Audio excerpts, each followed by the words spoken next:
بسم اللہ الرحمن الرحیم۔ السلام علیکم۔ نور اللہ آپ کی خدمت میں حاضر ہے۔ مریم نواز شریف ناراض ہو گئی ہیں۔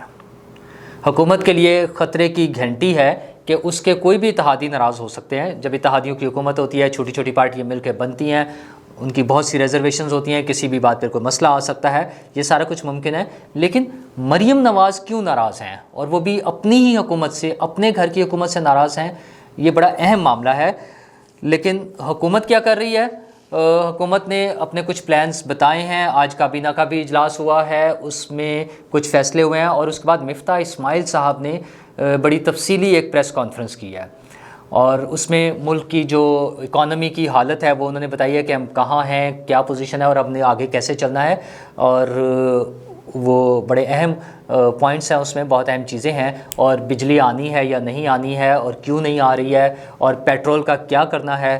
تو جو لوگ خوش تھے تھوڑا سا، ویسے تو قیمتیں بہت بڑھ چکی ہیں، لیکن تھوڑا سا خوش تھے کہ قیمتیں کہیں بریک لگی ہوئی ہے، تو کیا وہ بریک رہے گی یا پیٹرول پمپ گرایا جائے گا؟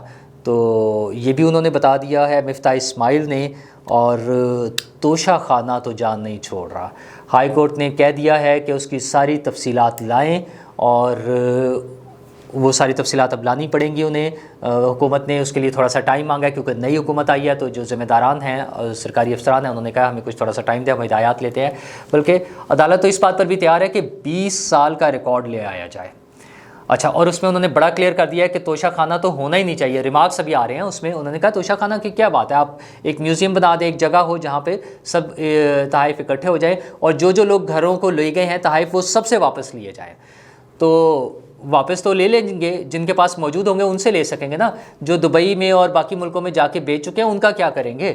ان کو تو پھر سزائیں ملیں گی، کیونکہ انہوں نے یہ بیچنے کے لیے تو تھے ہی نہیں، لیکن انہوں نے تو بیچ دی ہیں۔ اچھا، اور بڑی ڈٹائی کا عالم یہ ہے کہ وہ پہلے بھی فرما چکے ہیں کہ میں نے تو وہ سڑک بنوا لی تھی۔ بھئی آپ کیسے سڑک بنوا سکتے ہیں؟ سڑک بنانا حکومت میں حکومت وقت کا کام ہے نا۔ اس کے اندر محکمے ہیں، سی ڈی اے ہے، جب اسلام آباد میں رہ رہے ہیں تو، یا باقی جو بھی ڈپارٹمنٹس ہوں گے کنسرن، اس کو بتائیں، ان کا کام ہے سڑک بنانا۔ تو آپ تحفے بیچ کر تو سڑکیں نہیں بنا سکتے نا۔ اور وہ تحفے بھی اگر غیر قانونی طریقے سے لیے گئے ہیں، اور بیچنا تو بالکل ہی غیر قانونی ہے، رولز میں یہ تو الاؤڈ ہی نہیں ہے کہ آپ خریدیں اور بیچ دیں۔ یہ تو آپ ایک بزنس کر رہے ہیں نا، تو وہ تو الاؤڈ نہیں ہے۔ تو خیر، وہ ہائی کورٹ میں اب جب کیس چل رہا ہے، پہلے تو حکومت اس کے لیے بہانے کرتی تھی، اور اس کے لیے انتہائی ایک نامناسب سا بہانہ تھا یہ کہنا کہ اگر ہم تحفوں کی تفصیل بتائیں گے تو جو دینے والے ممالک ہیں، تحفے دینے والے ممالک، وہ ناراض ہو جائیں گے، یا انہیں شرمندگی ہوگی۔ مطلب خدا کا خوف کھائیں یار، اس میں کوئی ایسی چیزیں ہیں جو لوگوں کو پتہ چل جائے گا تو انہیں شرمندگی اٹھانا پڑے گی۔ کوئی ایسی ممنوعہ چیزیں انہوں نے دے دی ہیں۔ مطلب کیا باتیں کرتے ہیں، لوگوں کو بیوقوف بنانے کے لیے کوئی لاجک تو اچھی ڈھونڈ لیتے۔ خیر، وہ چونکہ اب تو تفصیلات آنی شروع ہو گئی ہیں کہ وہ 112 تحفے انہوں نے بیچ کھائے ہیں، وہاں سے لے کر اب وہ ہائی کورٹ میں بھی آ جائیں گے، ایک فارمل اس کا بن جائے گا ریکارڈ، اور ممکن ہے کہ اس کیس میں پرانے حکمرانوں کے بھی تمام تحائف کی ڈیٹیل آ جائے۔ تو عوام کے حوالے سے دیکھا جائے تو یہ بہت اچھی بات ہوگی کہ جو بھی ہے، جس نے بھی کیا ہے، جس نے بھی خلاف آئین اور خلاف قانون کام کیا ہے، وہ سامنے آ جائے گا۔ اور قانون بھی یار تبدیل کر لیں۔ عوامی نمائندے ہیں آپ۔ پاکستان جیسے ملک میں جہاں لوگوں کو کھانے کے لیے 3 وقت کی روٹی یا 2 وقت کی روٹی نہیں ملتی، ہاسپٹل میں انہیں دوائی نہیں ملتی، پینے کا صاف پانی نہیں ملتا، وہاں آپ کروڑوں روپے کے تحفے جو ہیں اٹھا کے گھروں میں لے جاتے ہیں، چند لاکھ روپے دے کر۔ کیا مذاق ہے یہ؟ اس کو ختم ہونا چاہیے۔ آپ جتنے بھی تحائف آئیں، چونکہ صرف یہ تحائف آتے نہیں ہیں، جب دیگر ممالک ہمیں تحائف دے رہے ہیں تو ہماری حکومت بھی، ہمارے حکمران بھی ان ملکوں کو تحفے دیتے ہیں، اور وہ تحفے ظاہر ہے ہمارے عوام کے پیسوں سے، ہمارے ٹیکسوں کے پیسوں سے وہ جاتے ہیں تحفے، یا وہ لون جو ہم لیتے ہیں باہر کے ملکوں سے، جو ہم نہیں پے بیک کرنا ہے، کبھی پیٹرول کی قیمت بڑھا کر، کبھی بجلی کی قیمت بڑھا کر، وہ ہم سے وصول کیا جاتا ہے نا، مجھ سے اور آپ سے، تمام لوگوں سے وصول کیے جاتے ہیں وہ پیسے۔ تو جب وہ ان کو تحفے ہمارے پیسوں سے دیے جا رہے ہیں، تو ان کے جو تحفے آئے ہیں وہ آپ سمپلی آکشن پہ لگائیں، اس کا اوپن نیلام کرائیں، اور جتنے کا بک جائے وہ حکومتی خزانے میں پیسے جمع کرا دیں۔ یہ کیا بات ہوئی کہ بادشاہ سلامت کو پسند آ گیا اور ان کی بیگم صاحبہ کو ہار پسند آ گئے ہیں، اور وہ اٹھا کے گھر لے گئے یا بیچ دیے ہیں جا کے دبئی میں، یا لاہور کے کسی جیولر کو اپنے کسی دوست کے ذریعے بیچ دیے؟ یہ تو کوئی طریقہ نہیں ہے۔ لیکن اب وہ وقت آ گیا ہے، کورٹ میں ایک کیس چل رہا ہے، امید رکھنی چاہیے کہ یہ حکومت اس میں کوئی بہانے بنانے کی بجائے یا اس کو لٹکانے کی بجائے یا اس میں ٹال مٹول کرنے کی بجائے اس کو میرٹ پر ڈیل کیا جائے گا اور ونس فار آل اس کو ڈیسائیڈ کیا جائے اور اس مسئلے کو ختم کر دیا جائے. اس کا صرف یہی حل ہے اور کوئی حل نہیں ہے. پاکستان جیسے ملک میں جہاں حالات یہ ہیں، کل جو ایک انتہائی افسوسناک واقعہ ہوا ہے سندھ کے ضلع دادو کا جو تحصیل میہڑ ہے، وہاں پہ ایک آبادی میں آگ لگ گئی اور خدا نہ خواستہ دنیا کے کسی بھی حصے میں، دنیا کے کسی بھی کونے میں کوئی حادثہ ہو سکتا ہے، لیکن بدقسمتی یہ ہے کہ اس پوری تحصیل میں کوئی فائر بریگیڈ ہی نہیں تھی کام کرنے کے لیے جو آ کر آگ بجھا سکے. جب دادو سے آئی ہے تو اول تو وہاں پر بھی نہیں ہوگی، لیکن پھر وہ لیٹ پہنچی ہے اور اس وقت تک 7 بچے جل کر اپنی جان گنوا بیٹھے اور کوئی 150-200 جانور مویشی جو تھے وہ جل کر مر گئے ہیں. مطلب کیا حکومتیں ہیں ہماری. حکومتوں کا کام کیا ہوتا ہے؟ لوگوں کی جان و مال کا تحفظ، انہیں سہولتیں مہیا کرنا. یہ اتنے بڑے بڑے جو ڈپارٹمنٹس بنے ہوئے ہیں، جو اتنے بڑے بڑے محکمے ہیں، یہ کس کام کے لیے ہیں؟ مطلب اگر کسی حکمران نے موو کرنا ہو، سڑک پہ جانا ہو، تو ان کے آگے پیچھے ایمبولینس سے اور فائر بریگیڈ پھر رہے ہوتے ہیں اور ان کی پراپر چیکنگ بھی ہوتی ہے، صبح و شام ان کی ڈرل بھی ہو رہی ہوتی ہے، ان کو دیکھا بھی جاتا ہے، ان کی کارکردگی بھی جانچی جاتی ہے. لیکن جب کبھی عوام کو ضرورت پڑے، جب ایک عام آدمی کو ضرورت پڑے، تو نہ ایمبولینس چلتی ہے، نہ فائر بریگیڈ میں پانی ہوتا ہے. پانی ہو تو اس کے بیٹری نہیں چارج ہوتی ہے، وہ گاڑی سٹارٹ نہیں ہو سکتی ہے، سٹارٹ ہو جائے تو وہ پنکچر کھڑی ہوتی ہے، وہ چل نہیں سکتی ہے. ایک مذاق بنا ہوا ہے کیونکہ انسانی جان کی قدر نہیں ہے، کیونکہ احتساب نہیں ہو رہا ہے، کیونکہ کسی کو سزا نہیں مل رہی ہے. اب ایک واقعہ ہوا ہے، حکومت کو چاہیے کہ جو بھی ذمہ دار ہیں ان کا تعین ہو اور ان کو مناسب سی سزائیں ملیں. مناسب کا مطلب قانون کے مطابق جو سزا بنتی ہے وہ انہیں دی جائے تاکہ آئندہ کوئی ایسی حرکت نہ کرے. مطلب کیا مذاق ہے یار، یہ ملک ہے، مطلب لوگوں کے رہنے کے لیے یہ ملک ہے.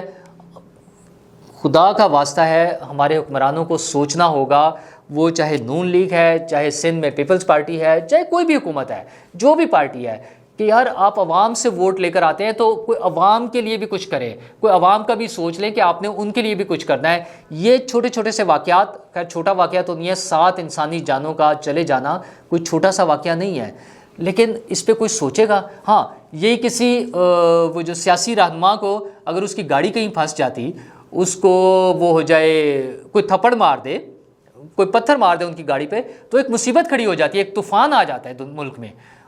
انسانی جانوں کا پتہ ہی نہیں چلتا ہے. وہ مری میں کتنے لوگ مر گئے تھے، اس کے لیے کیا ہوا ہے، اس کے لیے بھی ابھی ہم دیکھ رہے ہیں. سننے میں آ رہا ہے کہ اس پر ابھی دوبارہ بات ہوگی، اس پر میں بھی کوئی کارروائی ہو جائے اور جو ذمہ داران ہیں ان کو واقعی کوئی سزا مل جائے. تو یہ کام تو ہونا ہے. لیکن میں نے جو پہلے شروع میں ذکر کیا تھا کہ مریم نواز ناراض ہیں، وہ کیوں ناراض ہیں؟ مریم نواز کے حوالے سے کل جو باتیں ہوئی ہیں شہباز شریف صاحب کی ملاقات کے حوالے سے آرمی چیف کے ساتھ بھی، تو اس میں پتہ یہ چل رہا ہے کہ انہیں انسٹرکشنز مل رہی ہیں کہ مریم نواز کو جو مین سٹریم ہے چیزیں ان سے باہر رکھا جائے. وہ شاید پرائم منسٹر ہاؤس میں ان کا آنا جانا شو نہیں ہونا چاہیے پبلک کو، اس کی تصاویر نہیں جانی چاہیے، ان کے احکامات نہیں ہونے چاہیے مختلف چیزوں کے حوالے سے. تو یہ تو وہی ڈیل تھی جو ہمارے دوست عمران شفقت صاحب تو 1.5 سال سے شور مچا رہے ہیں کہ یہ آفر موجود ہے کہ نواز شریف صاحب خود اور مریم نواز صاحبہ سائڈ پر ہو جائیں، بیک گراؤنڈ میں چلے جائیں اور شہباز شریف کو موقع دیں اور حکومت بنا لیں. تو اب بھی اگر حکومت بنا کر اتنا بڑا ایک وہ سیاسی ایک ڈرامہ جو بنا ہے، ایک عدم اعتماد کی تحریک آئی، اتحادی ٹوٹے ہیں، سب کچھ ہوا ہے، تو کیا پھر ہم وہیں جا رہے ہیں؟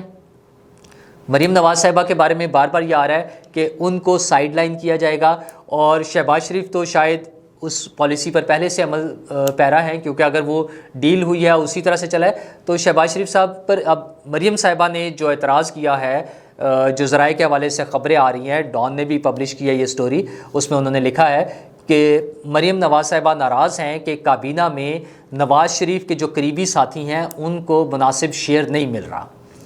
تو یہ بات تو خطرناک ہے کہ اگر مریم نواز کو یہ اعتراض ہے تو وہ جو باتیں ہوتی تھی کہ نون میں سے شین نکل جائے گی اور شین میں سے میم نکل جائے گی، تو کیا یہ پارٹی ٹوٹ پھوٹ کا شکار ہو جائے گی؟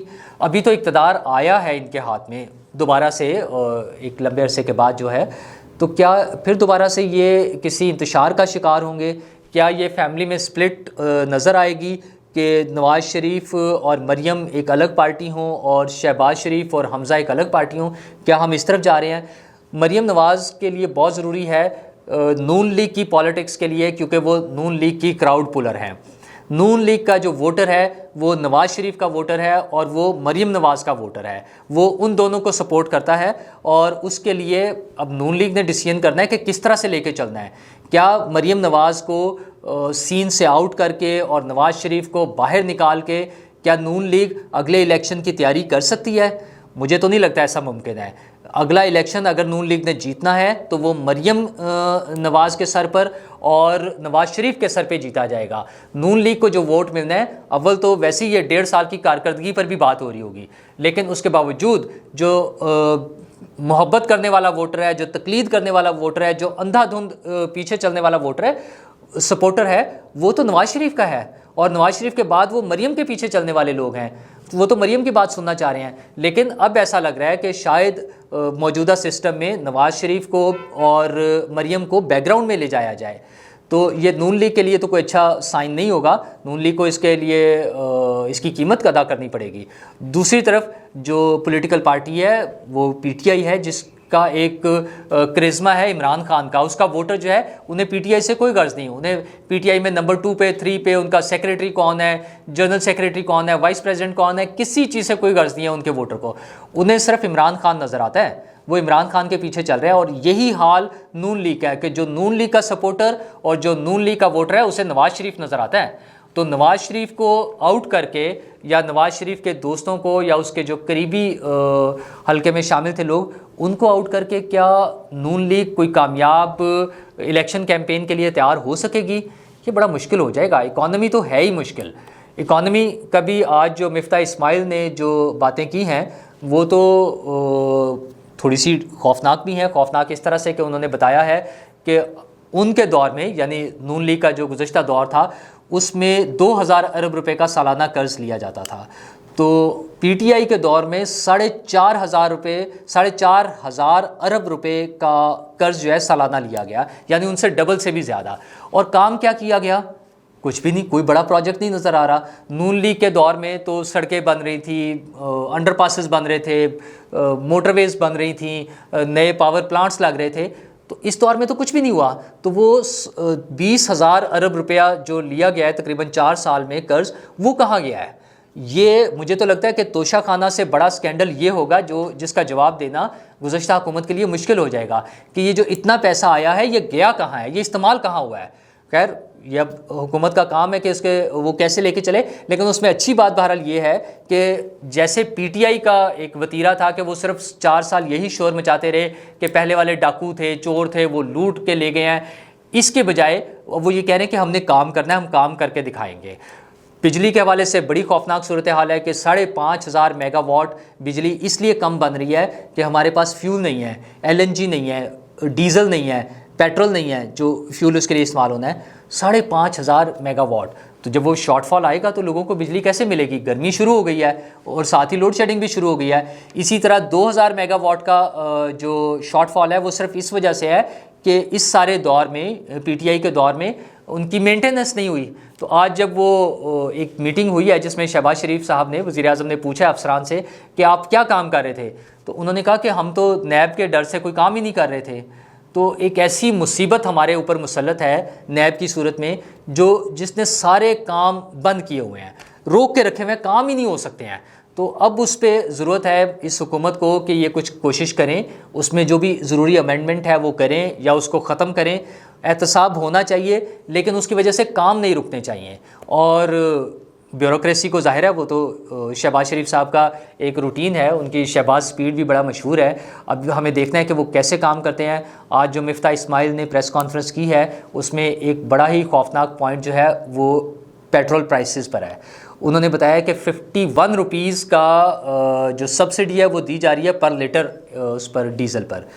تو عوام کو تیاری کرنے کی ضرورت ہے، پیٹرول بم تو گرے ہی گرے، وہ جو پچھلی حکومت نے کہا تھا کہ ہم جون تک لے جائیں گے، مجھے نہیں لگتا کہ یہ جون تک روک کے رکھیں گے پرائسز، پیٹرول کی قیمتیں یہ بڑھا دیں گے۔ ان کا بار بار کا بیان، مفتاح اسماعیل کا پہلے دن سے جو بیانات آ رہے ہیں وہ یہ بتا رہے ہیں کہ حکومت نے پیٹرول کی پرائسز بڑھانی ہے، لیکن پھر عوام کو ریلیف کہاں سے دینا ہے؟ اگرچہ وہ اس میں بتا رہے ہیں کہ چینی کی قیمت کم کر رہے ہیں، آٹے کی قیمت کم کر رہے ہیں، اس طرح کی کچھ چیزوں پہ اگر وہ کم کرتے ہیں تو عوام کو ریلیف تو دینا پڑے گا، چیزوں کو بیلنس کرنا پڑے گا۔ اور اگر واقعی صرف مینجمنٹ کے ذریعے یہ چیزیں پرائسز کم ہو سکتی ہیں تو بہت اچھی بات ہے، حکومت کو یہ کر لینا چاہیے۔ اب وقت آ گیا ہے کہ عوام کو ریلیف دیا جائے، اور تھوڑا سا ٹائم ہے اس حکومت کے پاس، الیکشن 1.5 سال میکسیمم ٹائم ہے، اور ممکن ہے اس سے جلدی بھی ہو جائیں، تو اس کے لیے تیاری کرنی ہے۔ وہ الیکشن اس حکومت کی پرفارمنس پر ہوگا کہ انہوں نے کیا کیا، پچھلی حکومت کی پرفارمنس تو لوگ بھول جائیں گے۔ تو اس حکومت نے عوام کو ریلیف دینا ہے، اور اس کے ساتھ ساتھ انہیں اپنے اتحادیوں کو خوش رکھنا ہے، راضی رکھنا ہے، اپنے ساتھ رکھنا ہے، اور سب سے اہم مریم نواز کو بھی راضی کرنا ہے۔ وہ ناراض نہیں ہونی چاہیے، ورنہ نون لیگ کے لیے آگے مشکل وقت آ جائے گا۔ شکریہ۔